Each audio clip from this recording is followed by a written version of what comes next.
Gawa sa mga PUJ operator ug drivers nga maapektuhan sa proyektong High Priority Bus System, gitapok usab sa LGU Davao ang mga ahensyang maghatag og assistance kanila.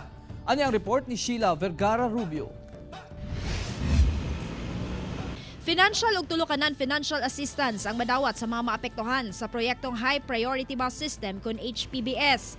Ang mga operator makadawat og kwarta per unit, samtang ang driver makadawat og cash ug kung multiple driver ang unit, tungaan nila ang cash assistance.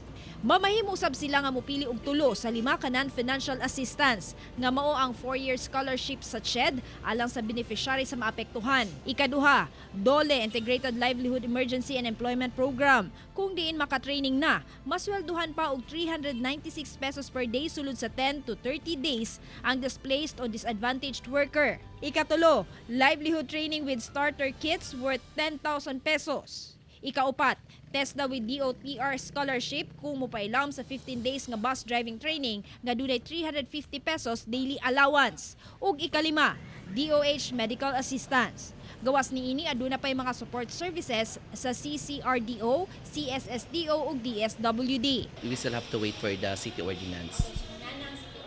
Diha na nato mahibawan ang mga implementing rules and regulations. Usa sa gibansay ning bag-ulang mao ang mga eskwelahan kung asa magdawat og scholarship alang sa mga anak o paryente sa mga apektado. Nangunang implementor niini ang CHED kinsa mo idunay labing dako nga pondong gitagana alang sa HPBS project. So our target are the jeepney drivers and operators dependents up to the 4th level consanguinity and affinity. Kauban si Bebot Kahe sa kamera. Ako si Sheila Vergara Rubio para sa One Mindanao.